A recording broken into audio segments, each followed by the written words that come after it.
Faltam 5 minutos para as 23 horas. O Paulo de Carvalho com o Eurofestival 74. E depois do adeus. Muito boa noite. O Paulo de Carvalho não cantou, mas garanto-vos que a senha funcionou na mesma. Porque, na verdade, a senha foi aquela voz que nós ouvimos.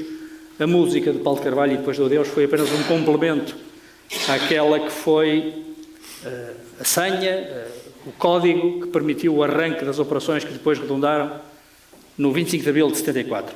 E a voz que nós ouvimos, a voz histórica daquele momento histórico, era de João Paulo Diniz, que está aqui hoje connosco, ao meu lado, e é inevitável que a conversa comece por ele e com ele, recordando esse momento há quase exatamente 49 anos, faltavam 5 minutos para as 11 da noite, quando proferiu aquela frase que permitiu o arranque das operações, desde logo das forças de Santarém, do Regimento de Cavalaria, de que o Augusto Lemos fazia parte, outro protagonista dessa noite que está aqui connosco, e depois juntar-se a nós também, por razões pessoais não pode estar presente, Aurélio Carlos Moreira, porventura, para não dizer de certeza absoluta, o locutor de rádio portuguesa no ativo, o decano dos locutores portugueses da rádio, um homem que tem memórias imensas da década de 60 e da década de 70, incluindo o pré e o pós-25 de Abril, e que também terá muitas histórias para nos contar, e que de alguma forma foi também responsável por João Paulo Diniz ter seguido a carreira que seguiu. Também penso que não estou a cometer nenhuma aleivosia. Perfeito.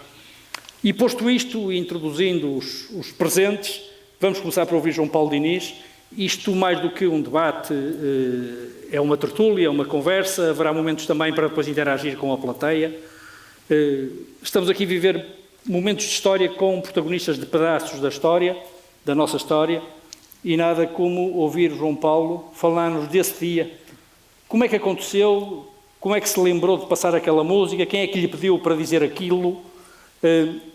Vamos lá recuar então 49 anos, até mais ou menos a esta hora, nessa noite de 24 de abril de 74. Sim, senhor. Muito boa noite a todos. Muito obrigado, sou do Sr. Presidente da Câmara de Santo Tirso, com muito prazer, e agradecendo toda a hospitalidade, e saúdo a todos vós, obviamente, bem-aja por estar aqui. De facto, foi há 49 anos, parece que foi ontem, e tudo isto começou no dia 22 de Abril, quando eu tinha uma colaboração, eu trabalhava no Rádio Peninsular, que integrava os emissores associados de Lisboa, e tinha uma colaboração também no Rádio Clube Português. E estava no Rádio Clube quando fui chamado à porta, onde estavam, enfim, várias pessoas, e portanto, eu vi várias pessoas e dizia: eu sou o João Paulo, alguém quer falar comigo? Sou eu e tal. E então, era um sujeito que dizia: estás bom, não te lembras de mim? E eu, que às vezes sou um bocadinho, passo a expressão, despassarado, olhei para ele e disse: não me lembro, mas de onde? E tal. Estivemos juntos na Guiné, não te recordo? Não. Estive agora em Israel, trouxe uma série de álbuns, músicas giríssimas, isto é capaz de surgir para os teus programas. Eu disse: ok, muito obrigado. Mas olha, estou aqui um bocado atrapalhado com o trabalho. Não, vem aqui ao meu carro, é um instante e tal.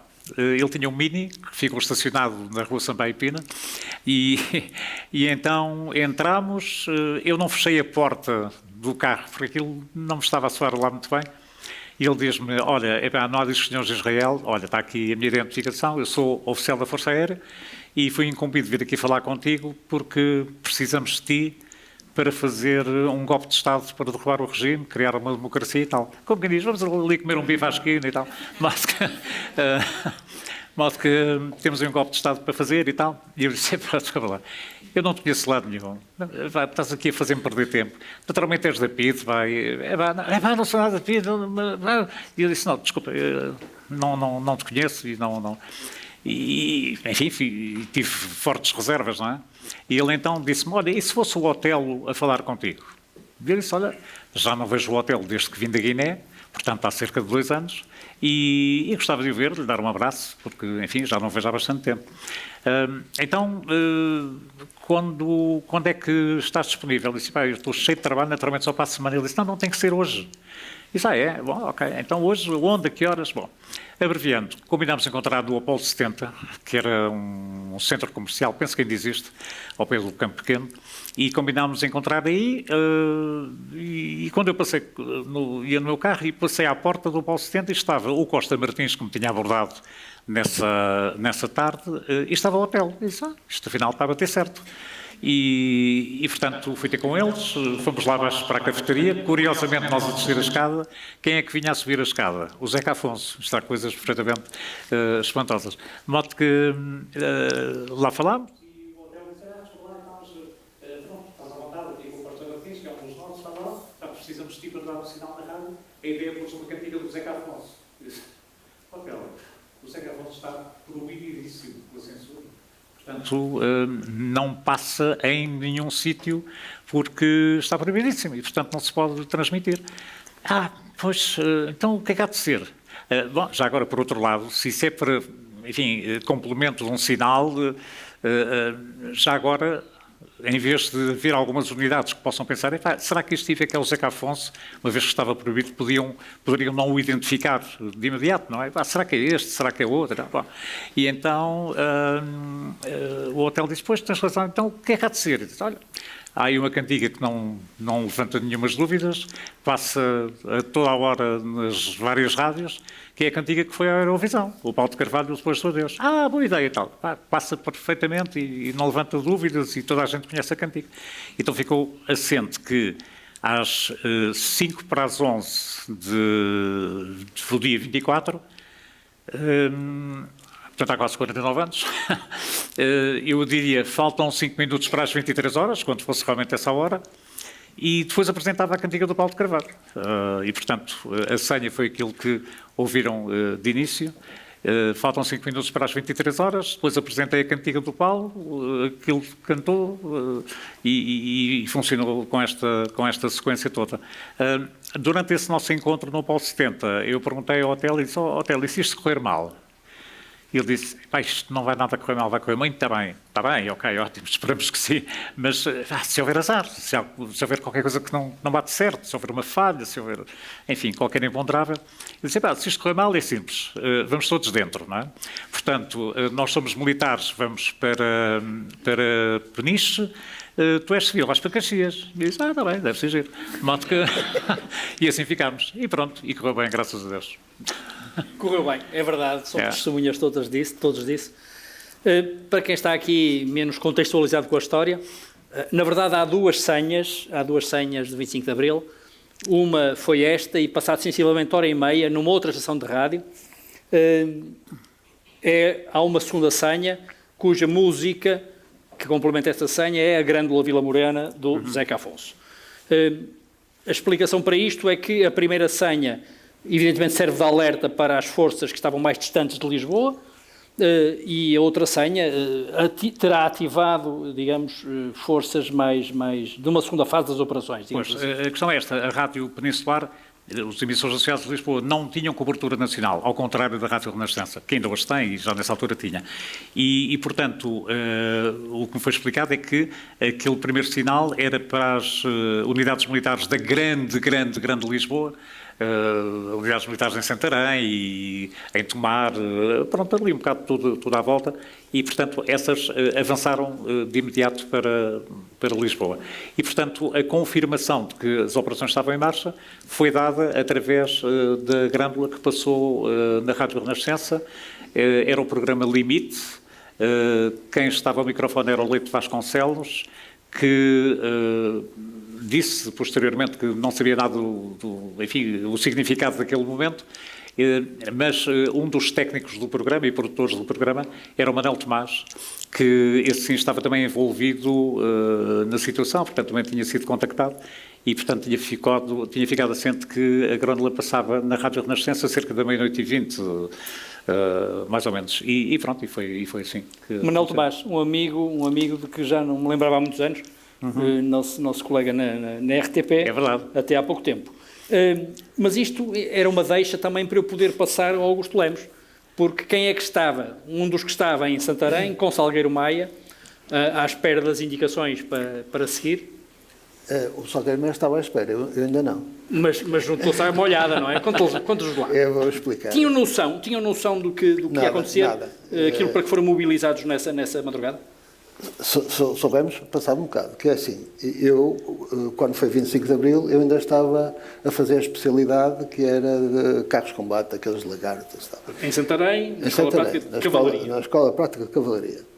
E quando foi a noite de 25 de Abril, vieram a entrar lá para acordar as pessoas todas. Eu estava a ler. Eu, na altura, até estava um bocado a contar ali ao Álvaro, eu tinha uns óculos sem lentes, para que tinha aqui duas lanternazinhas para ler. É um hábito que eu tinha de ler à noite, ou quando acordava de noite, lia um bocadinho e tal. E ainda é um hábito que ainda mantenho, só que agora começo a ler, adormeço logo. Pá. Mas, na altura, estava a ler, quando foi 25 de Abril, e fomos todos para a parada. Eu vou dizer a verdade, eu no início até jogava que era uma praxe. Pá, porquê? Porque falava-se assim, qualquer dia vai haver outra, porque eu estava em Mafra quando foi a Intentona das Caldas. E depois qualquer dia vai acontecer outra, só que eu não imaginava que ia ser. Já agora, só para contextualizar, o 25 de Abril é o culminar de um processo. Exatamente. No qual houve desde logo o mais recente episódio, que foi esta Intentona das Caldas. Das Caldas, sim. Salvo 16 de fevereiro, acho. Março. Foi em março. Sim, foi um mês e pico antes, 5 semanas antes. Estava eu a dizer que chamam-nos, e eu vou só ler aqui que eu tenho. É um texto que eu às vezes vou a escolas e tal, e levo assim uma coisa que me serve de guião, que isto é um texto que faz parte de uma área contemporânea que foi feita sobre o 25 de Abril. E o Salgueiro Maia mandou todas as pessoas formarem-se e leu. Se calhar já leram esta frase, mas eu digo. Meus senhores, como todos sabem, há diversas modalidades de Estado. Os Estados sociais, os corporativos e o Estado a que chegamos. Ora, nesta noite solene, vamos acabar com o Estado a que chegamos. De maneira que quem quiser vir comigo, vamos para Lisboa e acabamos com isto. Quem for voluntário, sai fora. Quem não quiser sair, fica aqui. Ora bem, naquele filme da Maria de Medeiros, tudo a dar um passo em frente, mas não foi assim. Há muitos que assim, eu vou ficar a guardar o quartel, porque, pronto, alguém tinha que ficar a guardar o quartel, mas no filme dá a ideia que toda a gente dá-se um passo em frente, não foi assim. Mas eu lá fui para Lisboa. Inicialmente, eu na altura já gostava de fotografia e tinha uma câmara fotográfica pequenina, era um Olympus que andava sempre comigo, e o papá ficou no tabuleiro do automóvel, como é que eu vou lá fora? Bom, e fomos arranjar e fomos para Lisboa e aquilo, houve uma parte grande que foi uma tensão muito grande. Ao ir, os automóveis que vinham, que ficavam todos parados a ver o que é que se passa aí, a ver uma coluna militar por ali fora. Eram muitos veículos? Muitos? Eram muitos, eram.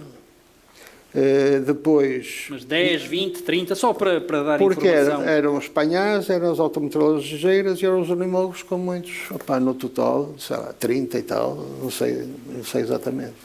Pronto, já impressionava a passar por uma coluna dessas, não é? E quando começámos a entrar na autoestrada em Lisboa, eu comecei-me a lembrar que, agora já não se passa lá, mas na autoestrada, na configuração antiga, passava muito pertinho do Ralis. Eu lembro-me, aquilo está cheio de canhões ali, virados. Mas chegámos lá, passou-se as portagens sem pagar nada.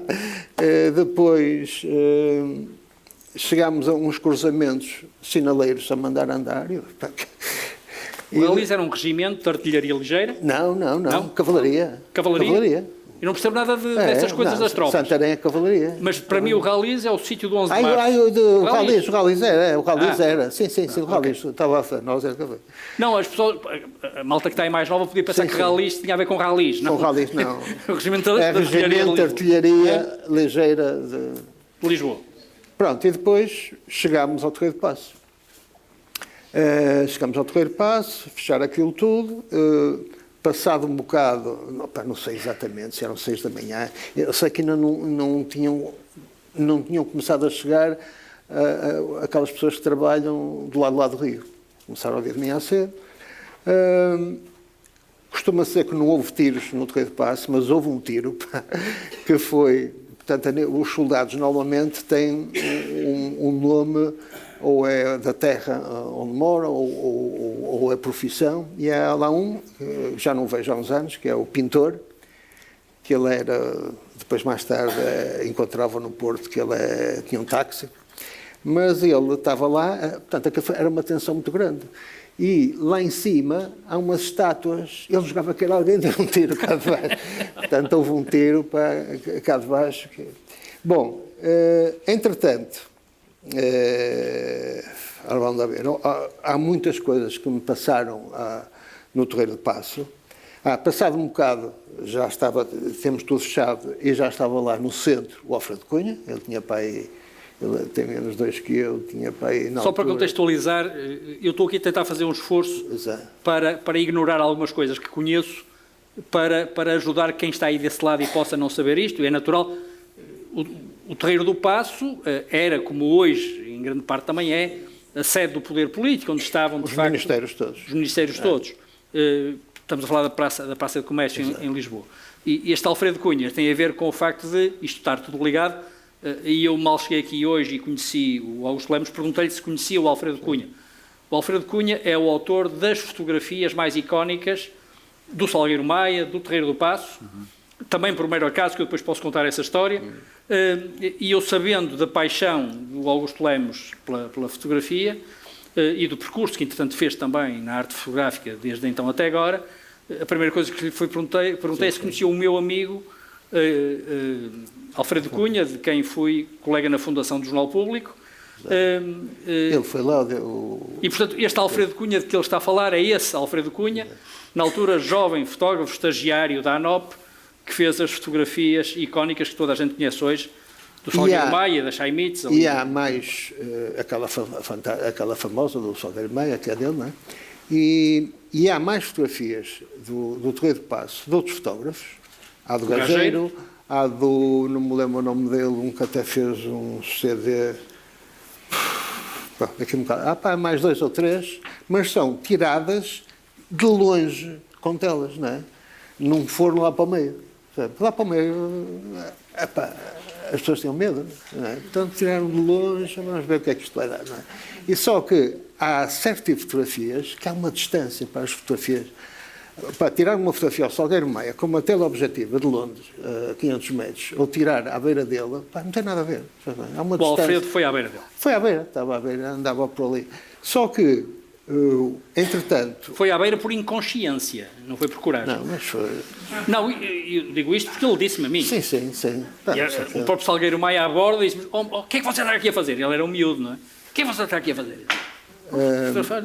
Mas, entretanto... Saia já daqui, ainda leva um tiro e tal. Isto é uma revolução e tal. O que se passou depois no Terreiro de Paço passou-me um bocado ao lado, porque o segundo comandante de Cavalaria 7, portanto, aqueles que trouxeram os tanques, veio lá falar com o Maia e rendeu-se, e o Maia pôs-me a guardá-lo.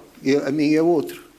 E ele estava sempre a olhar, porque ele tinha assim umas botas de cavaleiro, uma pessoa lembra dos filmes cowboys, que eu tinha ali umas pistolinhas, mas ele teve quase sempre a chorar, teve lá o tempo sempre a chorar, e no outro dia falei com o Alfredo Cunha, contei-lhe, há 2 anos, contei-lhe essa história, ele disse: olha, se calhar ainda está a chorar. Mas eu não percebi, estavam a guardar quem exatamente? O Marshal Patanção. Ok. E, portanto, toda aquela parte, quando foi dos tanques que vieram de Cavalaria 7, se passou-me todo lado que eu não vi nada. Estava assim sempre ali a olhar para o homem. Cheguei a ver, quando passaram aqueles barcos para lá com as peças viradas em navio, isto vai dar torto, mas por acaso não deu nada. A tal fragata comandada pelo pai do Francisco Louçã. Exatamente. Isso vi. E que esteve quase para disparar contra vocês. Senão não estava aqui. Mas, é curioso que quem podia ter abortado a Revolução de 25 de Abril foi o pai do Francisco Louçã, exato. Homem referencial do Bloco de Esquerda e do antigo Partido Socialista Revolucionário, PSR. O pai dele não sei como é que era politicamente. Mas, pois, era pelo menos um homem do regime. Estava a dizer que o resto que se passou no Terreiro de Paço passou um bocado ao lado quando eles vieram todos contentes quando houve aquela cena. No filme está muito bem explicado essa parte, que eu falei com alguns colegas meus, quando vieram os tanques e lá o comandante mandou disparar, eles dispararam, vieram todos contentes com aquele sinal de vitória. Esse passou-me tudo ao lado, não assistia a nada, muito de passo. Mas pronto, mas já está aqui uma descrição Exato. por alguém que protagonizou e viveu de uma forma direta e efetiva. Daqui um bocado quanto o resto. Há aqui mais histórias para contar e depois há aí perguntas certamente para fazer desse lado. Está na altura de irmos ao nosso terceiro membro do painel, que infelizmente não pode estar aqui connosco, Aurélio Carlos Moreira. Ele é um homem da comunicação. É redutor chamar-lhe outra coisa que não essa, penso eu.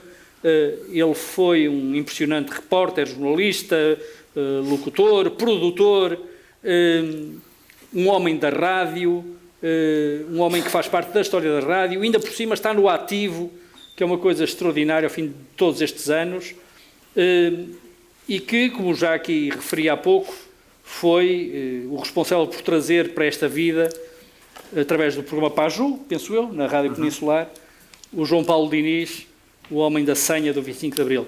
O Aurélio Carlos Moreira não esteve envolvido assim tão diretamente como os outros dois convidados no cenário das operações, mas esteve certamente de cadeirinha, não é? A ver o que é que se estava a passar. Tem uma memória seguramente melhor do que a nossa, do que se passou nessa noite. Eu em caso, o mais fácil se calhar é fazer-lhe a pergunta que faria ao Batista Bastos se fosse vivo e aqui estivesse. E o Aurélio, onde é que estava no 25 de Abril de 74?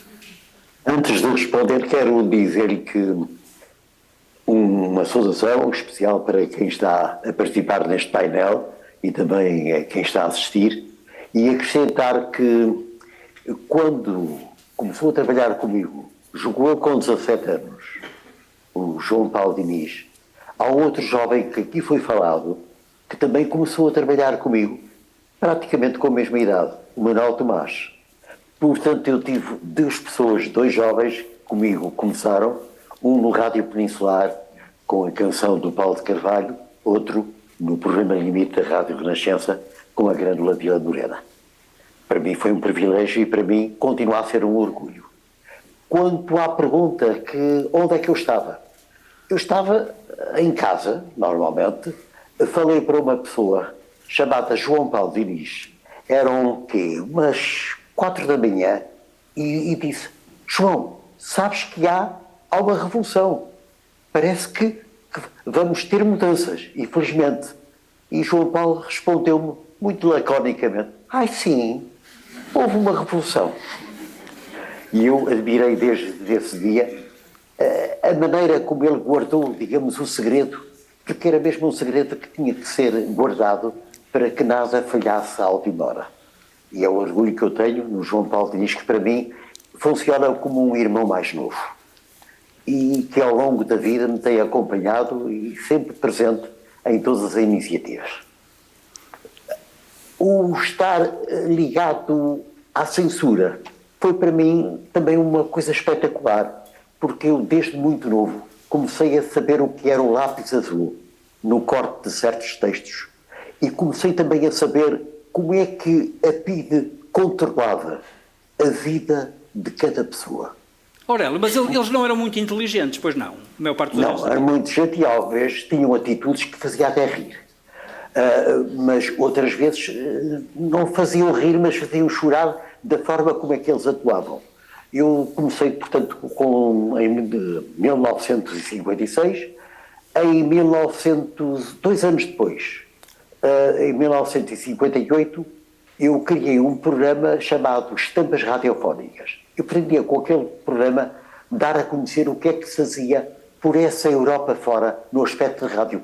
Porque um jovem que começava não tinha cursos, não tinha formação, tinha o contacto com os mais velhos, que era a única maneira de nós conseguirmos progredir um pouco. E eu, através desse programa e dos contactos que tinha principalmente com as rádios e revistas latinas, porque naquela altura a música espanhola, a música italiana, a música francesa e a música latino-americana estava na moda. E então era assinante de diversas revistas. E tive o conhecimento numa delas que havia um curso em Espanha para produção, uma escola chamada Alar, em Madrid, que eu passei a frequentar. E nessa escola reparava, apesar de estar aqui na vizinha Espanha, que também estava como a ditadura do general Franco, comecei a reparar que havia mais evolução. E eu, nesse artigo, disse porque é que em Portugal não há uma coisa idêntica. Pensando eu que, como falava de Espanha, onde estava o general Franco, que não houvesse problema, pois veio cortar o artigo completamente com lápis azul e na margem da página vinha assim esta frase: é uma verdade, mas habitue-se como jovem que é e pela vida fora recorde-se que nem todas as verdades se podem dizer. Pronto. Estava tudo dito. O corte era uma verdade, mas nem todas as verdades se podiam dizer. E depois foram outros contactos, principalmente com situações mesmo de fazer rir, como se referiu há pouco. Também pouco tempo depois, em 1961, estava eu a fazer o Paju na Rádio Peninsular, um sábado à tarde, e o técnico diz: está aqui um senhor que tem urgência de falar contigo. Diz que eu estou na emissão, que não posso atender hoje. É melhor ele atender. É melhor ele atender porque fala da Polícia Internacional e Defesa do Estado. Nunca diziam a PIDE, diziam a Polícia Internacional e Defesa do Estado. Eu fui ao telefone e disse-me ele: falei para a Central dos Emissores Associados de Lisboa, que era em Campolide, onde nós tínhamos o nosso emissor de FM, já tem dados sobre si, e, portanto, quero-lhe dizer que acaba de passar um disco indiano, quando, há poucos meses, nós perdemos Goa da mão e Dio. Eu disse: senhor inspetor, mas eu não pus nenhuma música indiana. Tem a relação dos discos. Temos que ter para preencher a sociedade de autores. Fui buscar à cabine, enquanto o meu colega cruzava discos para ocupar o espaço do programa, e quando eu falo num senhor chamado Bobaza, diz-me ele: é esse. Sr. Inspetor, mas esse senhor nasceu em Alexandria, naturalizou-se francês, não tem nada a ver com a Índia. E como é que se chama a música? Mustafa. Pois, é esse mesmo. É isso mesmo. E voltei eu a dizer a mesma coisa. Não é. Eu era para lhe mandar uma comunicação para se apresentar aqui na segunda-feira na António Maria Cardoso. Mas reparo que não teve intenção, portanto agradeço-lhe que ele não usava o termo de agradeço. É quase autoritário. Nunca mais transmita esse disco e tenha muito cuidado com aquilo que transmite. Claro que eu peguei no disco quando cheguei a casa e numa agulha tracei o disco ao alto para baixo, que por engano pudesse voltar a tocar o Babazan no Mustafa e fosse chamado de vez à PIDE. E outros casos que eu poderia contar que mostra a ignorância. Ainda vai contar, eu sei que tem mais histórias desse género. Enfim, a PIDE, que era uma polícia tenebrosa e com práticas tenebrosas, também tinha na dimensão da censura prévia, tinha de facto histórias risíveis de que acabou de contar estas lapidares. Há pouco referia-se a António Maria Cardoso, a rua de Lisboa, onde ficava a sede da PIDE, precisamente, ali abaixo, um pouco abaixo do Teatro São Carlos. João Paulo também teve os seus choques com a censura, com as proibições que se vivia antes do 25 de Abril, porque uma das coisas que o 25 de Abril trouxe, os mais jovens terão noção disso, foi, sobretudo, o fim da guerra colonial, e sobretudo, a liberdade de não termos censura prévia, de não ver os artigos censurados, as músicas proibidas de passar na rádio. Seguramente também que teve que lidar com isso durante alguns anos ainda, não é? Sim, tive algumas situações, não muitas, mas recordo-me que uma vez foi lá ter à rádio também um sujeito dessa polícia sinistra e que me chamou e disse: pois, você é muito jovem, sabe, você é sangue na guerra, eu tinha pai 17 ou 18 anos, você é sangue na guerra, não sei o quê, tem que ter cuidado com as coisas que disse. E ele disse que eu tinha dito não sei o quê, que saiu durante um programa que eu estava a fazer e pronto, e a gente ia comunicando com as pessoas. Confesso que não me recordo o que foi, mas tenho presente que realmente ele, assim, num tom muito paternalista, dizia: veja lá, você é muito jovem, tenha cuidado com estas coisas, sabe, não sei o quê, e ficámos por aí. João, mas eu lembro-me Eu disse, tem muito cuidado, que vamos, porque eu, João Paulo Diniz, eu como responsável pela produção, inclusive o diretor da estação, íamos todos durante uns tempos passar férias para Caxias. E o certo é que o que ele se referiu foi de uma maneira jovem, naquela altura não era muito habitual, nós tínhamos o noticiário da emissora nacional, que nós chamávamos na altura Amassadora Nacional. O noticiário começava à 1 da tarde e só terminava à 1h30. Eram 30 minutos. E o João Paulo, numa coisa jocosa, disse, agora vamos ter o noticiário da emissora nacional e eu aproveito e vou ali à pastelaria da esquina tomar qualquer coisa. Lembras-te dessa história, não é? O susto que nós apanhámos depois. Dava tempo e sobrava. Dava tempo e sobrava. Por falar em ir à pastelaria, Augusto Lemos, feita a Revolução, correu tudo bem e depois foram beber um copo, como é que foi? Conta-nos lá o pós-Revolução. Aquilo desencadeou-se e tal, a altura soube que correu bem, não é? Eu gostava de contar a segunda parte. Era isso que a gente quer saber. Então. Porque a primeira parte foi no Torreio de Paço, não é? E depois, já não sei se era ao meio-dia e meio, fomos todos para o Lago do Carmo. E aí senti que era irreversível, porque não íamos sozinhos, iam já centenas de pessoas por ali fora. Não é? Depois chegámos ao Torreio de Paço, portanto, em comparação com o Torreio de Paço, ao Lago do Carmo, em comparação com o Torreio de Paço, onde ficava o que havia mais da Cor Nacional Republicana. Sim, o que havia mais ali era fotógrafos. Portanto, enquanto lá embaixo havia Alfredo Cunha, eu não vi mais nenhum. Mas, há fotógrafos e imagens em movimento. Exato, é icónica a imagem do pai do Miguel Sousa Tavares. Eu lembro perfeitamente. Ele com o megafone lá em cima, ninguém percebia o que ele dizia, exatamente, mas estava lá em cima a falar.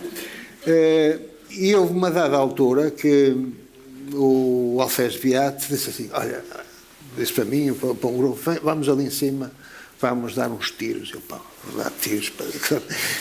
Bom, mas fomos para havia portanto, aquele Largo do Carmo, e naquela esquina daqui havia no primeiro andar uma companhia de seguros. Então fomos para lá todos, e era dar, portanto, o Salgueiro Maia disse que se não, para eles se renderem, senão ia ser desfeito o quartel. Convém já agora referir quem é que estava lá dentro. Um deles era o Marcelo Caetano, então Presidente do Conselho, a designação para Primeiro-Ministro, chefe de Governo. E estavam lá viradas as Panhares, que tem aquela peça grande, só que elas não funcionavam, as peças. Aquilo foi um bluff. Né? Bom, de qualquer das maneiras, fomos dar uns tiros. Portanto, aquela parede que tem aqueles furinhos, alguns furinhos foi eu que os fiz, mas não foi com má intenção, não é? E foi uns tiros lá assim. Só para os assustar. Para os assustar. Há um bocado falou da pastelaria e há uma altura que eu e alguns pedimos a umas pessoas, arranjemos comida, que não... E então apareceram uns pães e apareceu assim, fiambre sem ser partido. Sabe como é que é um bocado? Inteiro? Pá, como é que vamos partir? Depois alguém arranja uma faca, não sei como é que apareceu, assim, um bocado de fiambre, assim, e pães, não havia assim mais nada, Mas essa parte aí já não era aquela tensão como foi no Torreio de Paço. No Torreio de Paço foi uma tensão muito grande.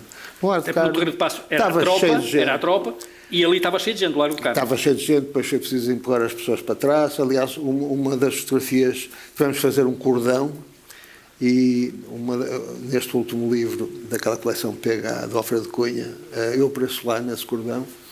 E nessa aí, no Largo do Carmo, aparece, já não estava escondido a guardar ninguém, aparecem muitas fotografias, não só do Alfredo Cunha, mas como de outros. E pronto, no Largo do Carmo, depois o resto. Eu, quando foi a saída daquela Chaimite, eu estava, mas não vi ninguém lá dentro, via assim uns vultos, não se via nada lá para dentro. A Chaimite que sai é quando há rendição e onde vem Marcelo Caetano, não é? Vem Marcelo Caetano, Pronto, e depois dessa parte fomos todos para o quartel de... Como é que se chama? Lá em Lisboa. Em Lisboa, Fontinha. Pontinha? Exatamente. E depois... O quartel da Pontinha, onde estava o comando de operações, aliás. E depois houve uma coisa com piada que eu saí de Santarém, e depois cheguei lá, lá no quartel tem lá um bar, não tem dinheiro, pá, queria tomar um café, mas podiam abrir o bar, pá, não é? Podiam abrir o bar, pá, não, uma pessoa tinha que pagar, e pá, não tem dinheiro. Falei, e agora? E de repente vi um indivíduo que eu conhecia de vista, que era irmão do indivíduo que eu conhecia bem, filho, ele emprestou-me 20 escudos, pá.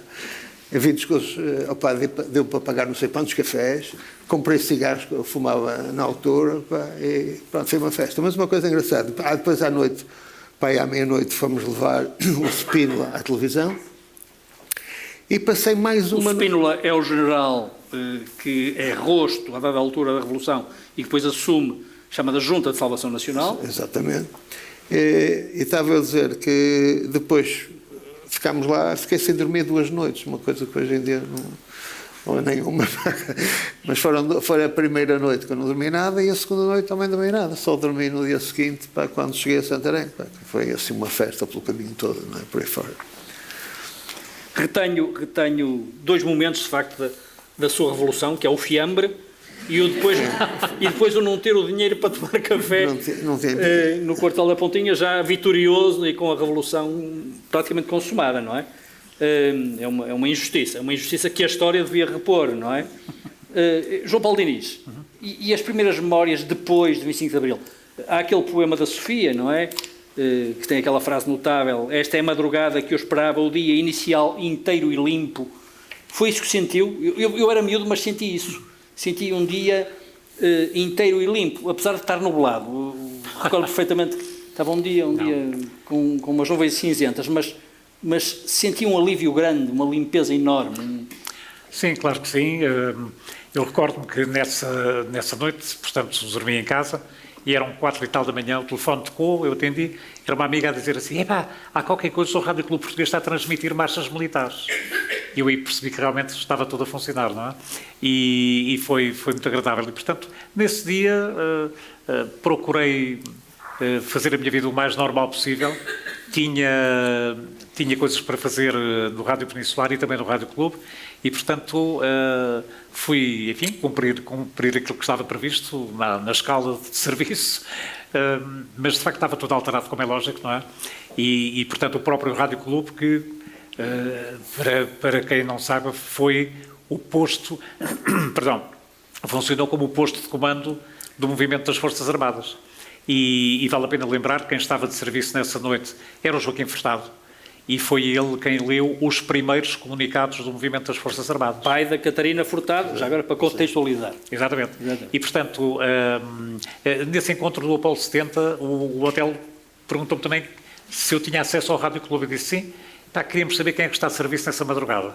E recordo-me que passei pelo Rádio Clube e, a propósito de não sei de quê, inventei ali uma situação qualquer para saber quem é que realmente estaria naquela madrugada de 24 para 25. Disseram-me que era o Joaquim Furtado e eu, enfim, achei que podíamos ter confiança nele, porque, embora as coisas fossem como eram, enfim, sempre com muitas restrições, mas percebia-se que o Guim Furtado não era propriamente das pessoas que mais morria de amores pelo regime, não é? Portanto, detestava o regime como era de esperar. E, portanto, foi ele a ler os primeiros comunicados às 4 e tal da manhã, aquela frase lapidar com a excelente dicção dele, a dizer: aqui, posto de comando do movimento das Forças Armadas. As Forças Armadas Portuguesas anunciam que... e ia contar o que é que tinha acontecido. E, portanto, esses comunicados do MFA, no fim, entrava sempre uma marcha militar e pronto, e foi realmente o início da Revolução foi para mim uma sensação de liberdade, que era uma coisa que eu não sabia que significado tinha. Já poder pôr os discos todos, não é? Perdão? Os indianos, os discos, Os indianos. já poder pôr todos. E foi de facto inesquecível, não é? Inesquecível. E depois houve uma coisa muito importante, é que convém nunca esquecer que Portugal enfrentava 3 guerras em África, na Guiné, em Angola, em Moçambique. E por mais surpreendente que possa parecer, a verdade é que logo a seguir, dias depois, do 25 de Abril, a guerra na Guiné terminou. Assim, acabou. E sucessivamente em Angola e também em Moçambique. A guerra da Guiné era a mais dura de todas, a começar pelo clima, não é? Que é um bocado violento. mas aquilo que tinha sido, enfim, a preocupação de pais e mães, não é?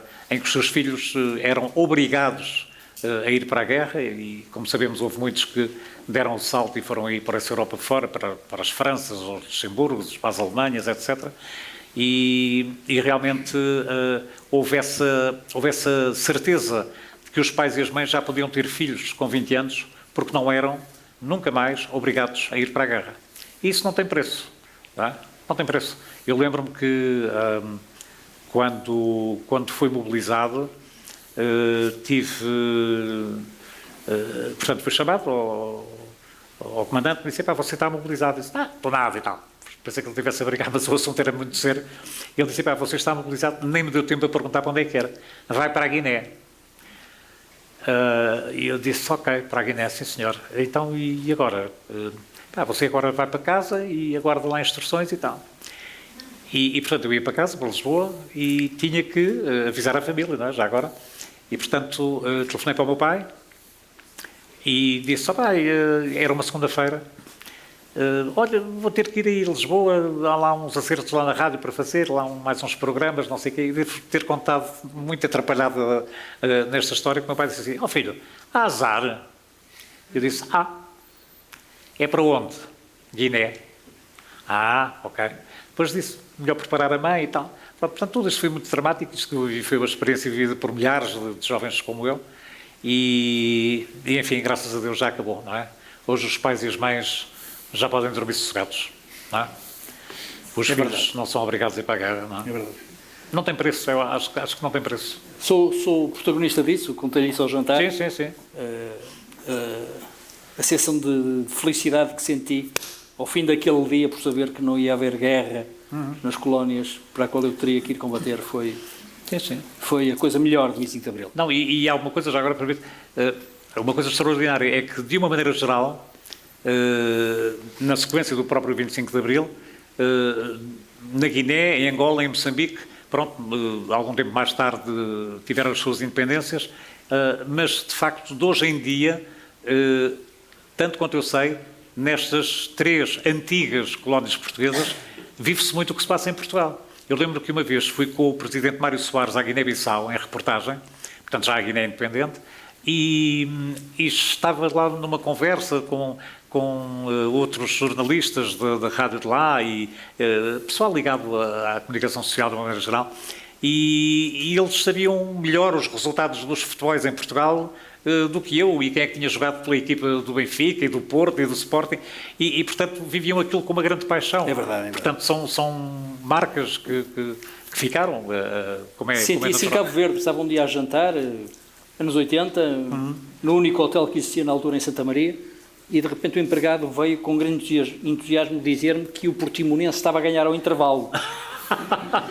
O Portimonense, eu alguma vez ligaria ao resultado do Portimonense, não é? Mas o senhor achou que eu, sendo português, queria saber que o Portimonense estava a ganhar ao intervalo. Exatamente. Aurélio, venha lá a conversa. Já agora posso acrescentar uma história ainda referente também a Cabo Verde. Então. Eu estive em Cabo Verde por diversas vezes, a convite do Rádio Clube de Cabo Verde, que ainda na altura Cabo Verde estava ligado a Portugal. Fui dirigir a produção do Rádio Clube de Cabo Verde. Depois da independência, gostaram do meu trabalho e voltei lá para constituir uma agência de publicidade e formar pessoal que alguns deles ainda estão a trabalhar na Rádio Nacional de Cabo Verde e começaram comigo.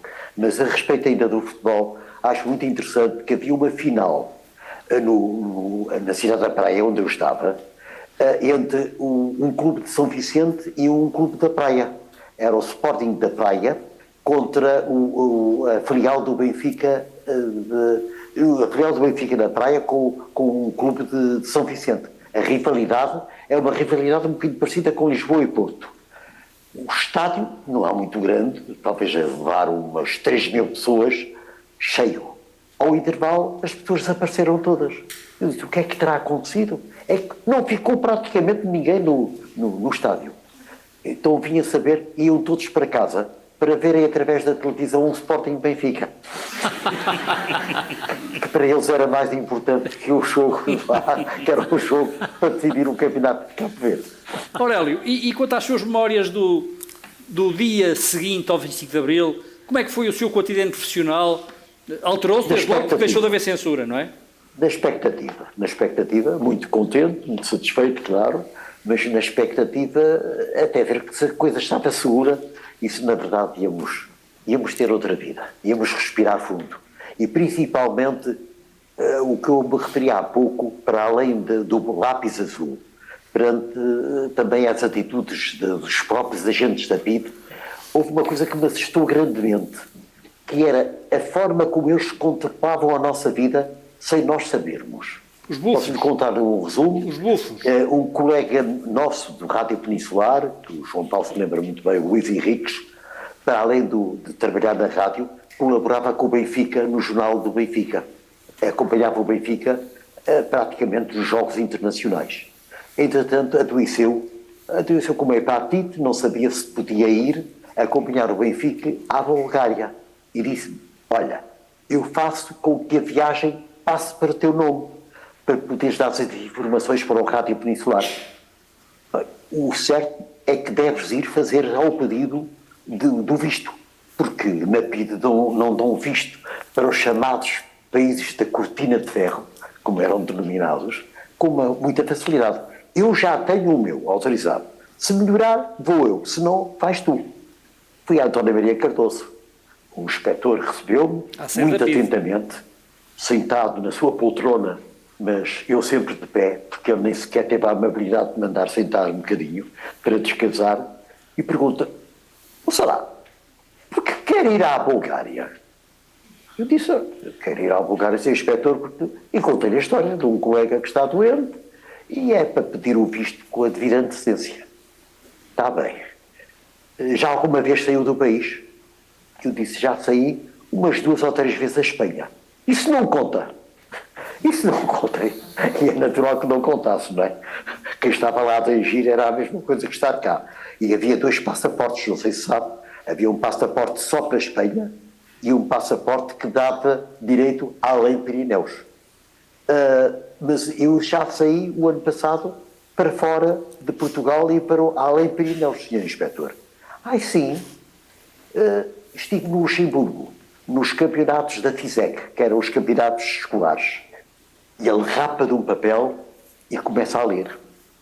Saiu pela fronteira de Valformoso no dia 13 de abril. Eu não me esqueço da data porque é o dia dos anos do meu irmão mais novo. Esteve hospedado no Hotel Paris, na cidade de Luxemburgo. E regressou pela fronteira de Valformoso no dia tal. Inspetor, mas está aí tudo. Eu sei que aí está tudo, mas é só para ver se confirma. Eles sabiam os meus passos todos, desde que tinha saído de Portugal até que eu tinha regressado. Eu é que não sabia que eles sabiam tanto. Aurélio,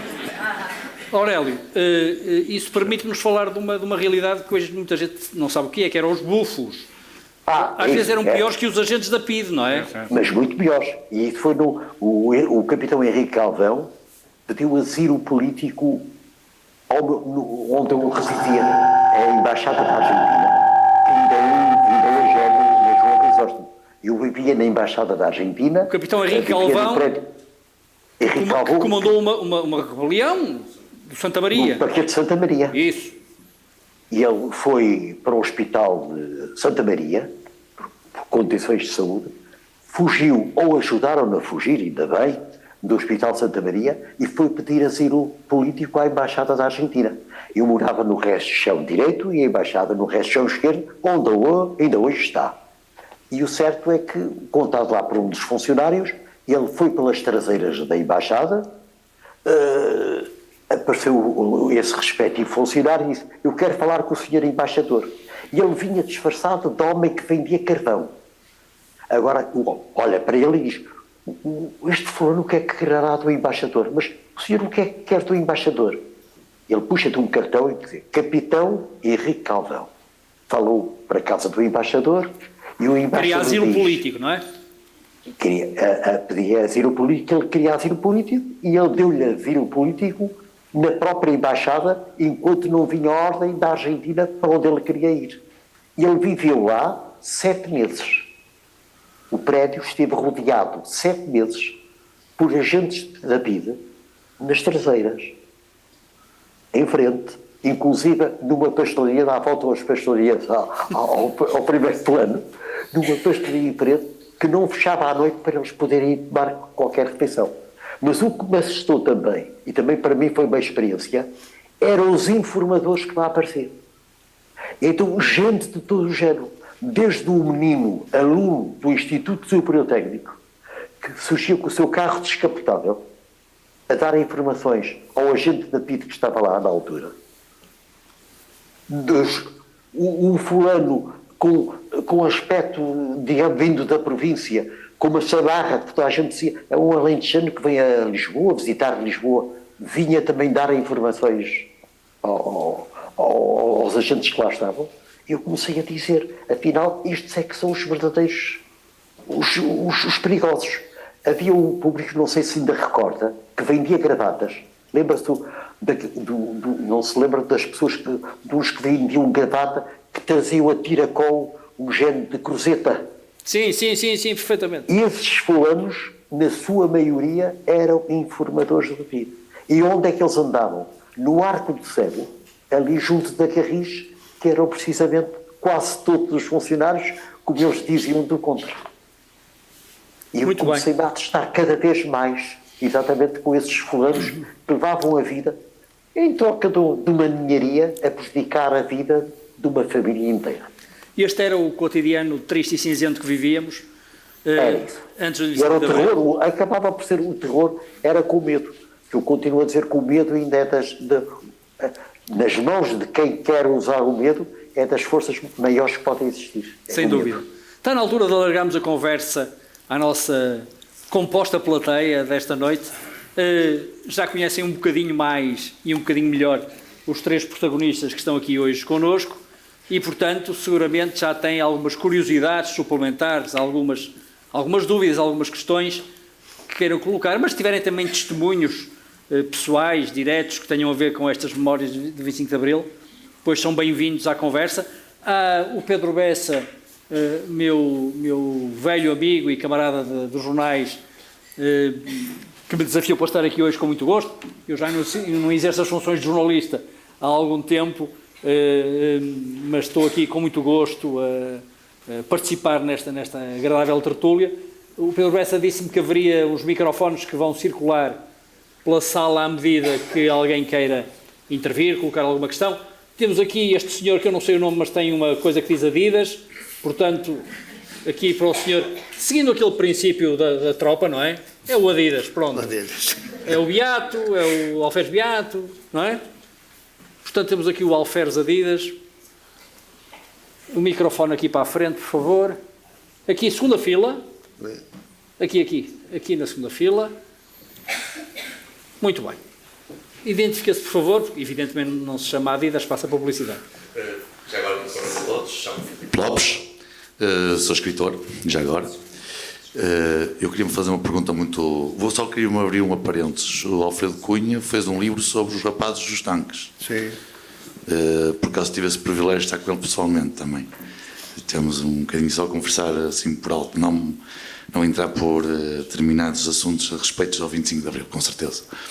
Eu só queria saber, retoricamente, que isto é uma pergunta retórica, o que aconteceu realmente em 25 de novembro, ou foi em outubro, ou foi em novembro, que eu não me recordo precisamente os meses. Aconteceram coisas, quer num dia, quer noutro.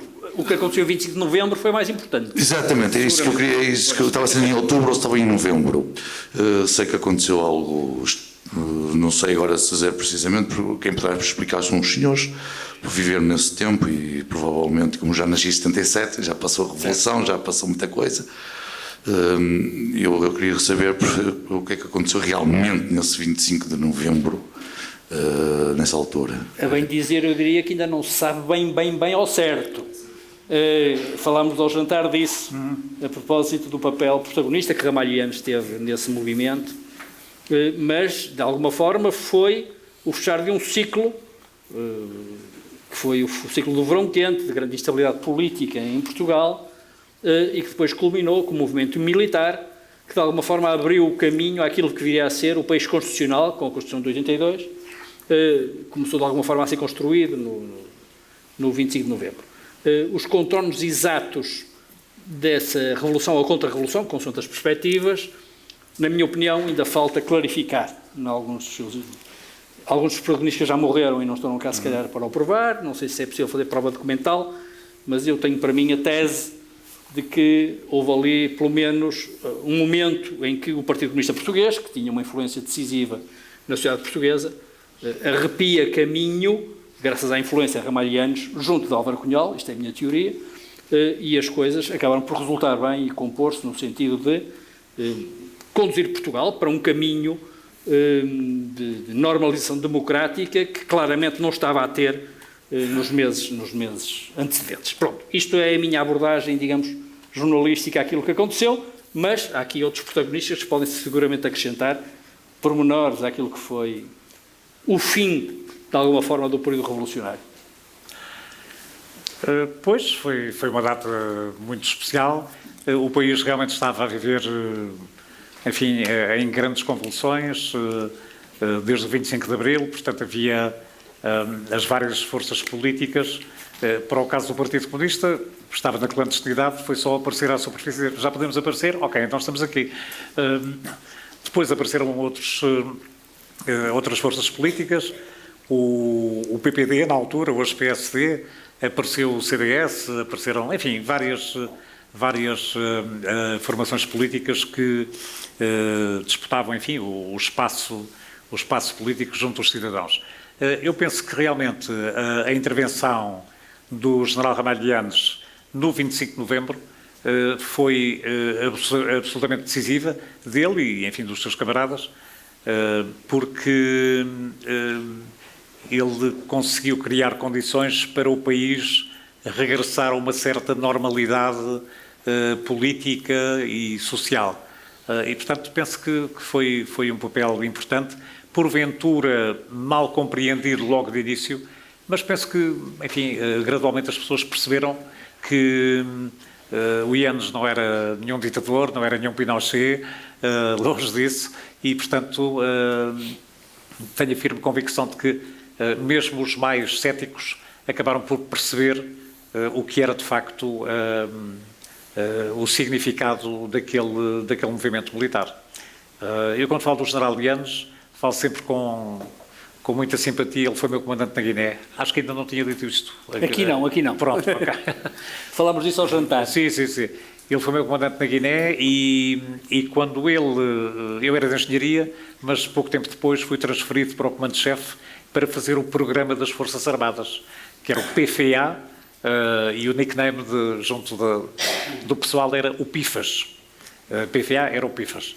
E tinha 3 emissões diárias, do meio-dia à 1, portanto, à hora do almoço, depois das 6 às 7, à hora de jantar, e a última emissão era das 11 à meia-noite, e fechava o próprio emissor, transmitia através do chamado emissor oficial da Guiné Portuguesa, que era a designação da rádio para onde fazíamos as emissões. Para mim, pessoalmente, foi uma experiência espantosa, e portanto, eu fui transferido para o PIFAS, e foi lá que realmente conheci uma série de rapaziada da minha idade e outros mais velhos, e um belo dia apareceu lá um senhor, um capitão, assim muito sisudo, com um ar assim grave de postura, que era o então capitão Yanes.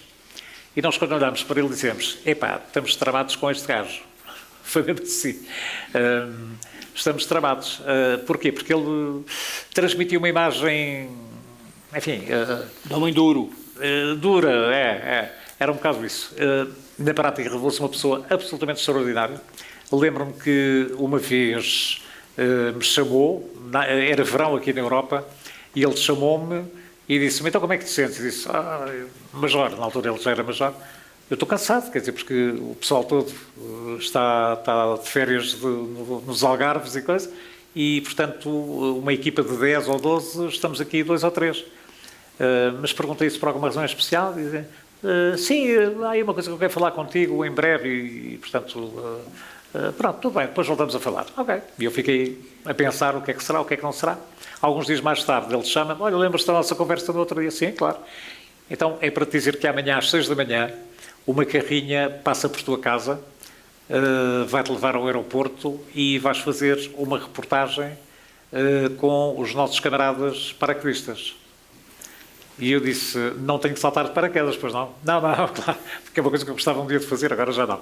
Mas, portanto, ele concluiu a conversa dizendo assim, olha, sei que nunca te vistes nestes, enfim, com este tipo de ações e, portanto, eu quero dizer-te que vou, nesta operação militar que vais fazer a reportagem, eu vou na operação militar expressamente para te fazer companhia.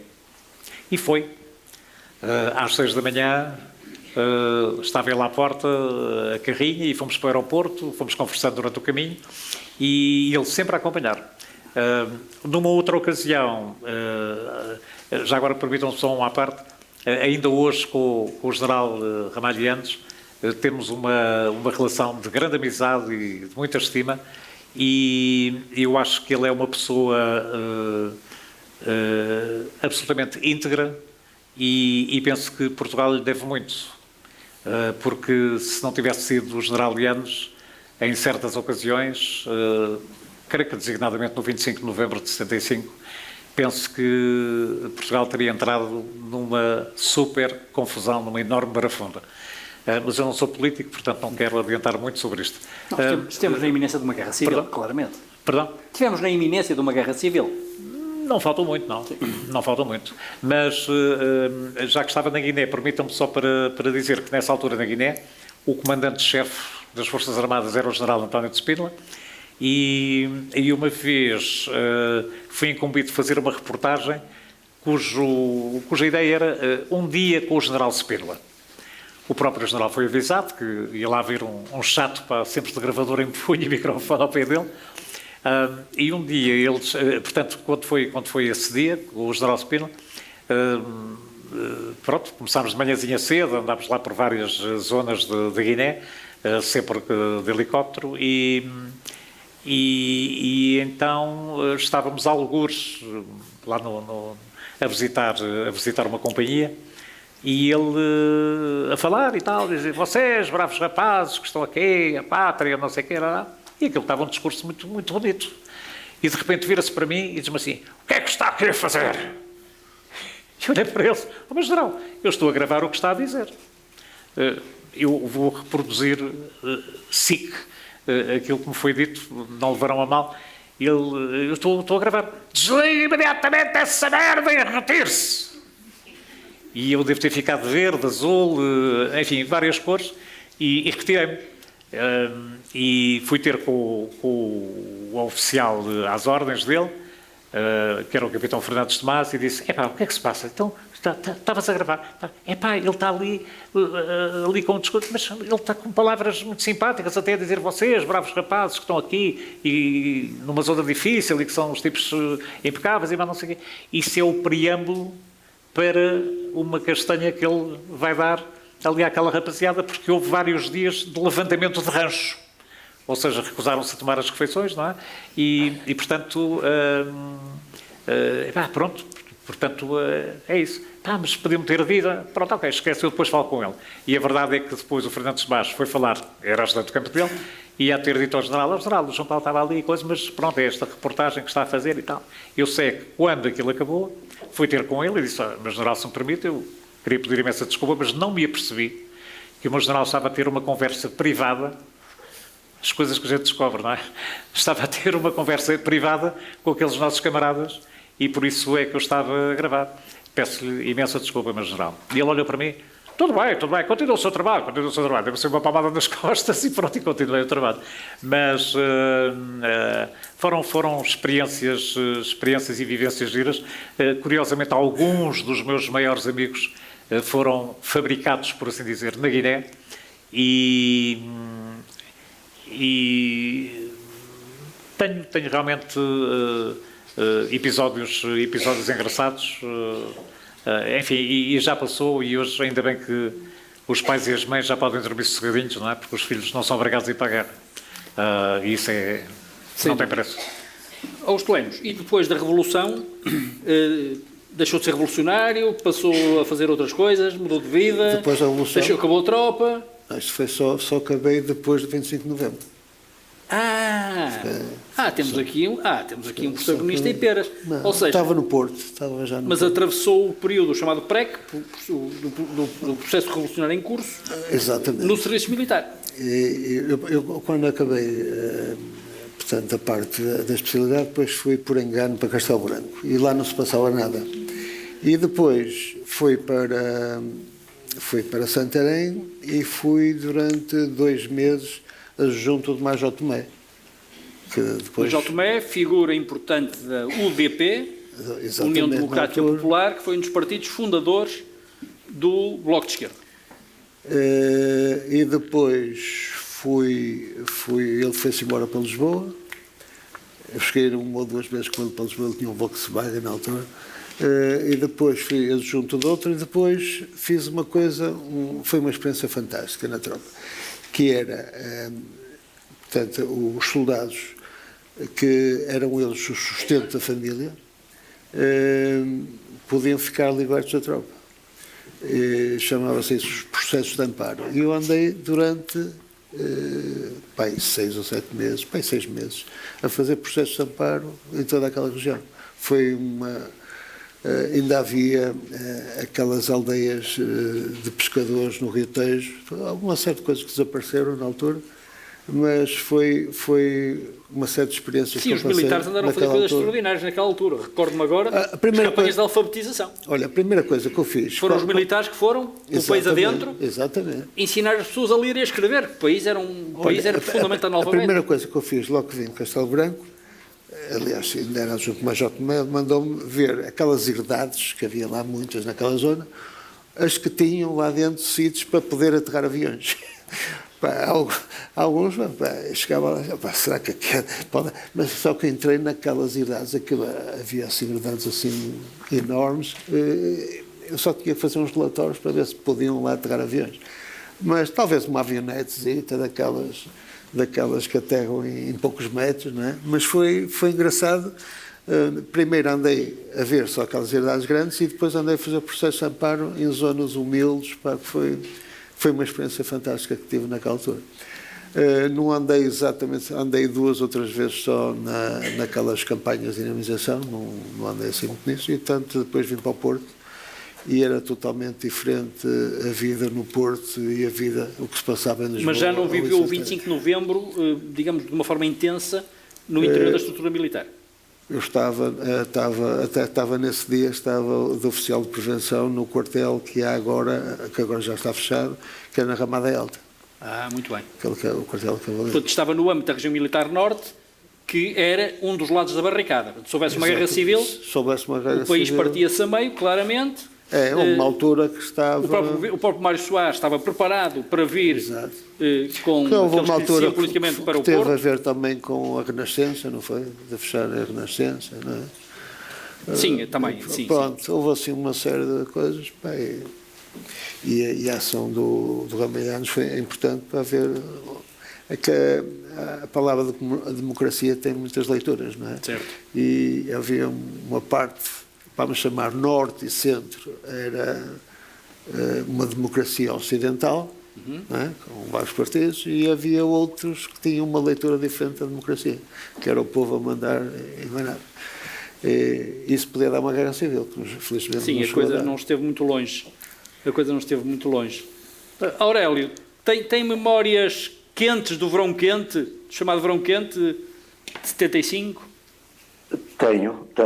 Eu estava, tal como o João Paulo, nessa altura, além de estar a colaborar na Rádio Renascença, também tinha programas no Rádio Clube Português. Lembras-te da altura que fazia o Carrossel, não era? O Carrossel e FM.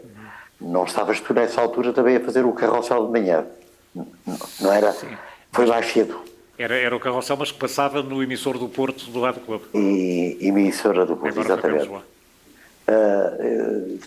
A única recordação que eu tenho é que na antevéspera do 25 de novembro, eu fiz o programa, que era da parte da tarde, com 2 militares com as respectivas metralhadoras.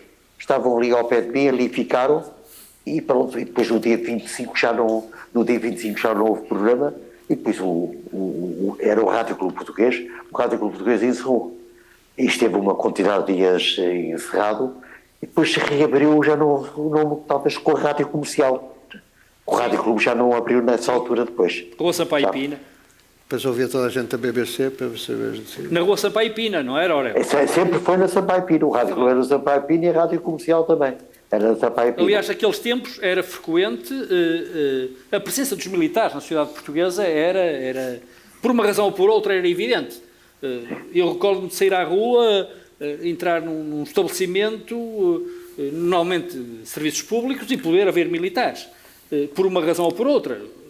No 11 de março foi porque houve de facto uma espécie de golpe de Estado, no 11 de março de 75, que abriu o caminho ao 5º Governo Constitucional, ao 5º Governo Provisório de Vasco Gonçalves, em que a banca foi nacionalizada, em que entramos aqui num processo de coletivização do país, que depois acabaria por culminar com o reverso da medalha, que foi 25 de novembro, não é?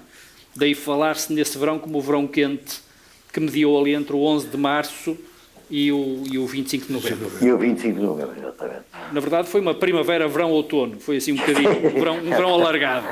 Um verão alargado. E a plateia, não tem mais questões a colocar? Tem, sim, senhor. Então, o seu nome, por favor. É só falar, eles é que ligam lá em cima, não é? Sim, é só falar. Muito bem. Este micro não está a funcionar. Há uma patilhazinha, é? Luís, faltam 5 para as 11. Oh! Muito boa noite. Uma salva de palmas, não merece?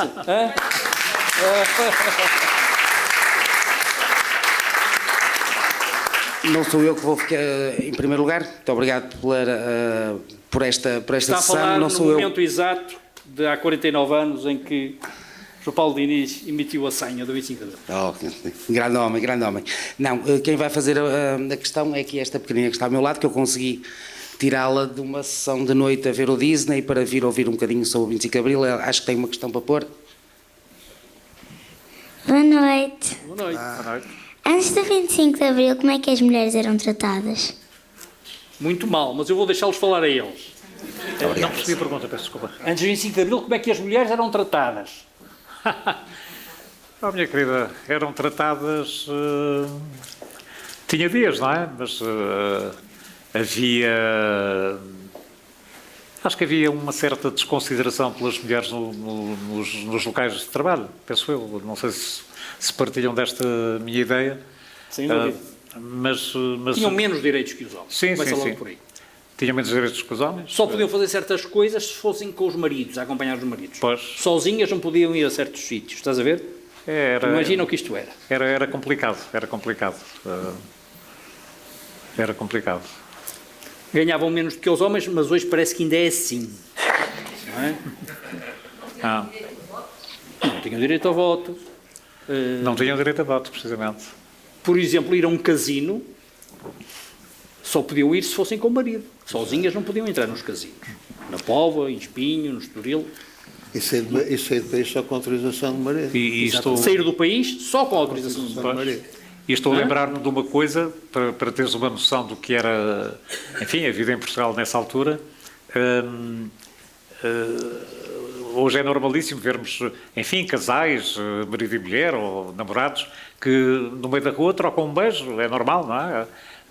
Isso, antes do 25 de Abril, era proibido.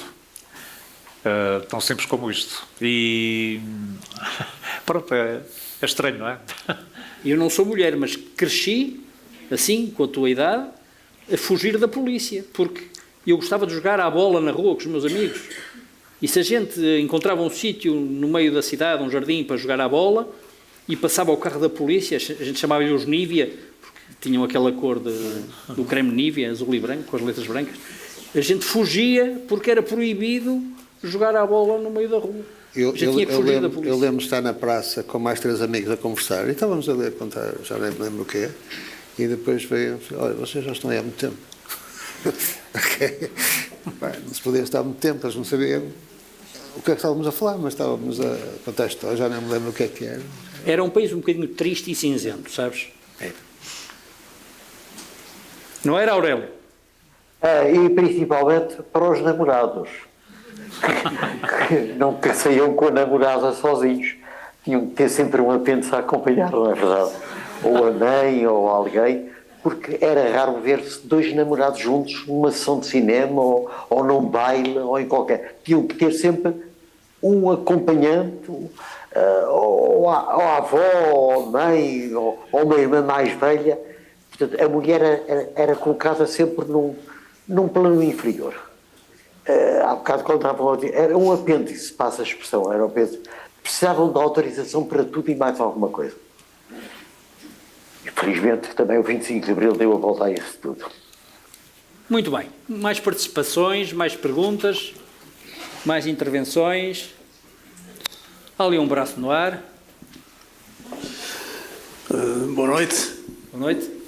É um prazer estar aqui nesta sessão e ouvir as intervenções dos diversos protagonistas e recordar uma data que, para muitos de nós, significa muito. E eu ia aqui aproveitar para transmitir um testemunho. Sou aqui de Santo Tirso, meu nome é Mário Fonseca,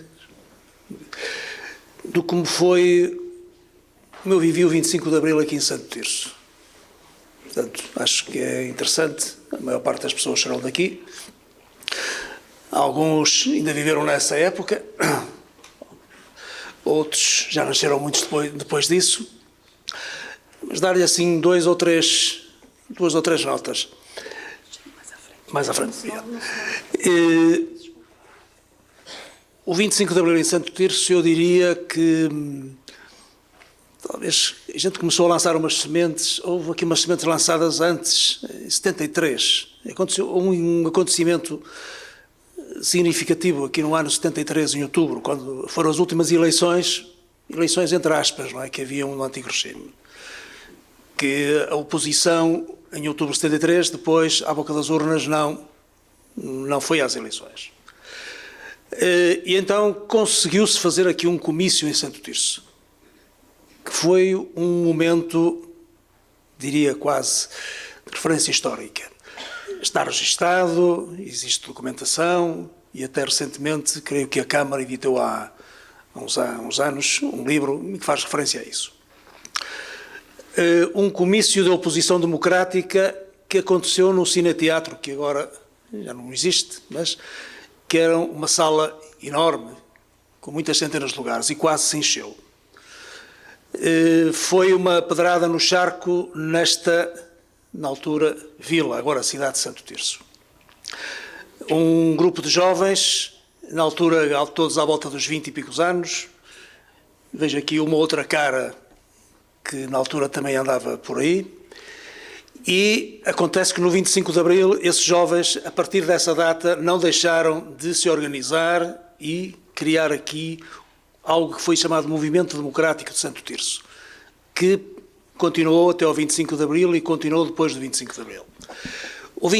Na altura, Santo Tirso, a distância de Santo Tirso ao Porto não é a mesma que é hoje. Portanto, Santo Tirso era uma cidade, uma vila muito distante do Porto em termos, as comunicações não eram o que eram hoje. Portanto, Santo Tirso tinha uma vida muito própria, na altura uma sociedade, para mim, bastante fechada. E esse acontecimento foi um acontecimento de referência. Em 1974, quando acontece o 25 de Abril, foi necessário fazer o 25 de Abril em Santo Tirso, que não aconteceu no 25 de Abril. Aconteceu 4 dias depois, num domingo, em frente à Praça 25 de Abril agora, onde é os espaços do Conselho. Esse grupo de jovens foi à Póvoa de Varzim, ao quartel mais próximo. Primeiro tinha ido ao Porto, depois fomos à Póvoa de Varzim, convidar os militares que viessem a Santo Tirso fazer o 25 de Abril, porque era importante mostrar à gente de Santo Tirso que o 25 de Abril tinha acontecido, porque as pessoas viam-nos pela televisão e pelos relatos que vocês aqui têm referido. Portanto, 4 dias depois, na na altura do município, hoje Praça do 25 de Abril, encheu-se de alguns milhares de pessoas e aí verificou-se o 25 de Abril com os militares do quartel da Póvoa de Varzim que nos vieram cá fazer o seu 25 de Abril nessa altura. A partir daí o processo democrático desencadeou-se e foi assim que o 25 de Abril aconteceu nesta vila, na altura, nesta cidade hoje de Santo Tirso. Muito obrigado pelo seu depoimento, até porque é um facto que muitas localidades do país, umas bem mais distantes do centro do poder do que Santo Tirso, do interior de Portugal, só passado dias e semanas é que se aperceberam efetivamente que tinha havido uma mudança de regime. Isso traduziu-se em coisas tão simples como retirar das paredes das escolas, por exemplo, as fotografias do Américo Tomás, que era o então Presidente da República, e do Marcelo Caetano, que era o então Presidente do Conselho. E, portanto, houve aqui um delay do espalhar da Revolução por todo o país, porque também há 50 anos as comunicações não eram o que são hoje. Eu sou jornalista há 40 anos e comecei, de facto, numa fase em que ter uma máquina de escrever elétrica era um luxo. Portanto, de facto, a evolução tecnológica destes últimos anos também foi extraordinária e isso é um aspecto interessante que eu já me recordava mal. Mas, de facto, o 25 de Abril não chegou a todo lado ao mesmo tempo e, em alguns casos, demorou semanas a chegar a muitas localidades do país, onde só depois se efetivou, de facto, a mudança de regime, designadamente com a retirada de símbolos desse tempo. E foi interessante dar esse olhar mais local sobre o que foi a Revolução, porque me parece ser uma boa deixa, face ao horário que se pré-definiu para esta sessão, para eu fazer uma última ronda aqui pelos membros do painel e dos outros convidados desta sessão, de forma a deixar-nos uma palavra de despedida e um testemunho final para esta nossa sessão. E começava pelo nosso querido Aurélio Carlos Moreira, que continua empenhadamente aqui connosco, embora à distância, e pedi-lhe então uma intervenção final nesta sessão, com aquilo que lhe aprouver dizer sobre aquilo que aqui se passou e aquilo que se passou no país há 49 anos atrás. Para mim, já o dito mais uma vez, foi uma das grandes alegrias e satisfações, porque verifiquei tanta coisa que estava mal neste país e que prejudicava todos os portugueses, que quando chegou a altura de podermos andar à vontade, de poder falar e dizer aquilo que queríamos dizer a toda a gente, é algo que não tem significado especial, que só aqueles que sofreram exatamente isso podem ter a ideia do que era o sofrimento dos portugueses nessa altura. E o receio do chamado abrir a boca, porque podia acontecer-lhes qualquer coisa de mal. E também a satisfação que eu tenho de ter tido a presença de João Paulo Diniz nessa altura, que foi bem importante no 25 de Abril, porque continuamos uma amizade ao longo dos anos. Eu quero referir aqui uma coisa que não tem nada a ver com o 25 de Abril, mas que tem a ver com o próprio João Paulo Diniz. João Paulo Diniz esteve muitas vezes ausente de Portugal. Ele esteve em Londres, na BBC, como sabe. Também esteve em Macau, com o governador de Macau, num trabalho exatamente que também justificativo. Esteve em Paris, na Rádio Alfa, e sempre onde ele estava, sempre onde ele estivesse em Portugal, estivesse fora, este senhor, todos os dias, no dia em que fazia anos que começou a trabalhar comigo, tinha um telefonema e dizia: Aurélio, obrigado, hoje é dia tal. Eu sou sincero, algumas vezes esquecia-me. Diziam: tem uma chamada de Londres, na altura que não havia chamadas diretas. E uma chamada de Londres, aparecia-me este senhor ao telefone e dizia: sabes que dia é hoje? Eu ficava atrapalhado. É o dia 31 de agosto, olha, hoje recordo, não é? 31 de agosto. Hoje é 31 de agosto. Não foi eu o único ano. E tivemos muitos trabalhos em conjunto. reportagens internacionais do Festival de São Remo. Fizemos 2 voltas a Portugal em bicicleta. Claro, em reportagem. Ou seja, não éramos famosos ciclistas. Eu fiz no total 22 voltas a Portugal, ele acompanhou-me em 2 voltas. E mais, tivemos no IDEM, no Mercado do Disco em Cannes, muitas reportagens estivemos juntos, continuamos juntos e continua a nossa amizade extraordinária desde esse primeiro dia. Aurélio Carlos Moreira, muito obrigado pela sua disponibilidade, pela sua prestação, pela sua paciência. Vou passar aqui ao João Paulo Diniz para também nos dizer palavras finais. Sim.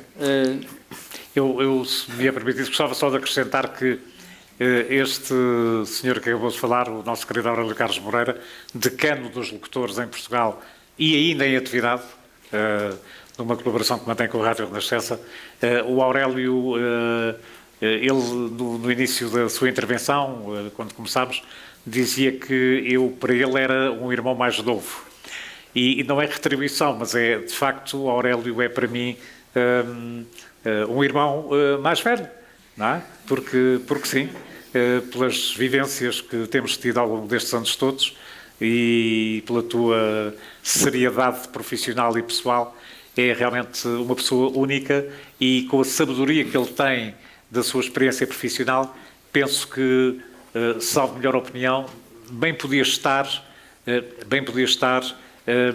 a orientar jovens que são apaixonados pela comunicação social, designadamente pela rádio, podia estar a apoiar esses jovens com ações de formação e, portanto, que fosse chamado para desempenhar esse papel.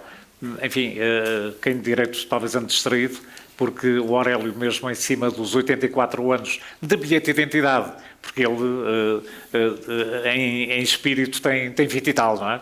É um traquinas. Mas acho que bem podia ser aproveitado para realmente explicar aos mais novos como é que é a rádio e este universo realmente extraordinário.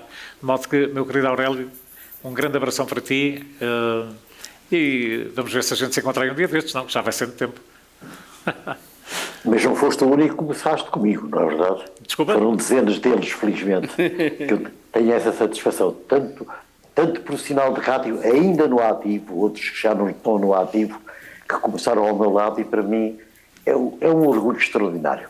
Funcionam como uns fios radiofónicos. Muito obrigado, Aurélio. No campo da locução, no campo do jornalismo, muitos chegaram a diretores de jornais, no caso do Diniz da Abreu, foi diretor do Diário de Notícias, também começou comigo, o José Leite Pereira.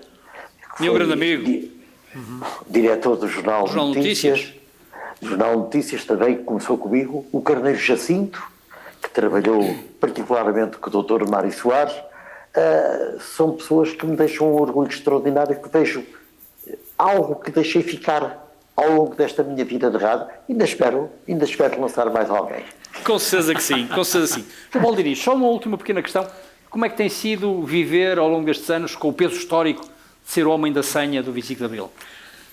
Não é um peso histórico, Sabe bem? Foi uma grande honra. Eu por acaso, não costumo falar muito da minha modesta ligação ao 25 de Abril, porque acho que, de facto... Modesta, mas relevante. Ok, mas o 25 de Abril, acho que temos que estar gratos aos capitães de Abril, porque sem eles não teria havido esta data que hoje estamos a celebrar. E foram eles que, com toda a coragem e com toda a determinação, fizeram o que fizeram. E sem dinheiro para tomar um café sequer no fim da Revolução. E penso que isso realmente é extraordinário. Mas, sim, claro que sim, pois sei desta minha envolvência, mas procuro ser sempre muito discreto, se bem que normalmente nesta data há um contacto de uma rádio ou de um jornal ou algo assim para pedir, enfim, uma palavra sobre esta data. Eu acho que, de facto, é importante que, sobretudo os mais novos, e ainda bem que vejo aqui muita juventude nesta plateia, que, sobretudo os mais novos, nunca se esqueçam da importância que teve o 25 de Abril como caminho que abriu as portas à democracia. Nós hoje temos eleições livres, não temos finalmente já não há preços políticos, não é? Portanto, a vergonha que era o outro regime ditatorial, hoje vivemos em democracia. Mas realmente o país não está bem ou não está assim. Ok, ainda bem que temos direito de opinião, dizer se está bem ou se está mal, mas acho que a democracia, com todos os defeitos que porventura tenha, acho que é de facto um sabor muito especial, que é o sabor da liberdade. É isso mesmo, e é de enaltecer este tipo de sessões, que é para que um dia destes não estejamos todos confundidos a pensar: hoje é feriado porquê? É religioso ou é civil? Não é?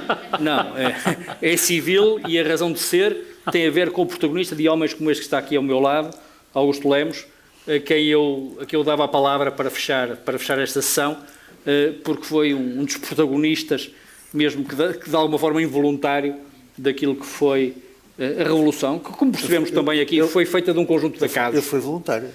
Foi voluntário. Não foi voluntário. Sim, mas eu percebo. Já estava na parada quando percebeu naquilo que ia meter-se, e meteu-se, ainda bem. Estava a dizer que eu vou muitas vezes, nesta altura, falar a escolas, porque há pessoas que, olha, ele só eram por uma razão ou por outra, e para a maior parte dos jovens, o 25 de Abril é para nós o 5 de Outubro. Claro. Uma coisa... Alguns sabem, o meu pai, o meu avô, mas para eles é uma coisa muito, muito distante, e nós vivemos uns de uma forma mais intensa, outra de forma menos intensa, mas eu lembro, quando eu era estudante, lembro das correrias que tive de fazer. Uma vez foi na faculdade de farmácia, que estava lá a tocar, eu nem sabia quem era, mas era o Adriano Coelho Oliveira, de repente, olha, Pide, porquê é que vou correr? Está um homem a tocar viola, mas foi ou então no Porto, no Café Piolho, entrava lá a pedir identificação a toda a gente, quem tivesse identificação ia preso, não, depois libertavam, não é? Portanto, e tudo isso... paralelamente à minha geração que ia para a guerra, não é? Que depois deixou... Para a tropa iam todos, não é? E uma grande parte ia cumprir o serviço militar na Guiné, Moçambique, em Angola. E isso ter acabado também foi, para a minha geração, foi uma coisa importantíssima, não é? Sem dúvida, e estamos todos gratos por ter sido um dos protagonistas desse momento.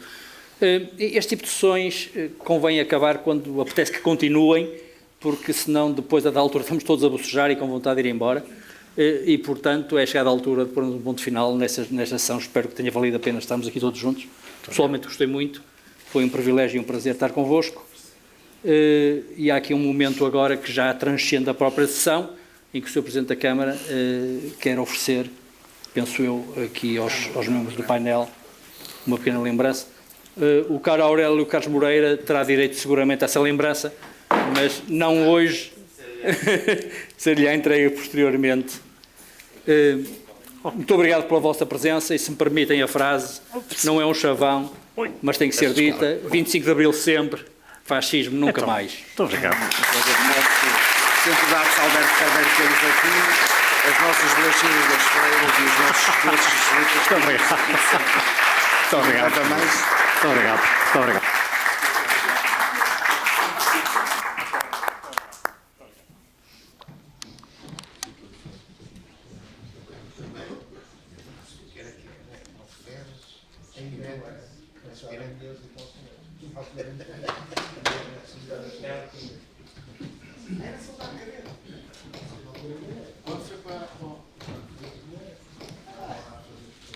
Estava a guardar os óculos como se Mas então, eu não tenho nada a ver com a Revolução. Não tem a ver com a Revolução, mas tem a ver com esta Revolução daqui. Eu só beneficiei. Muito obrigado. Muito obrigado mesmo mais. E obrigado a todos.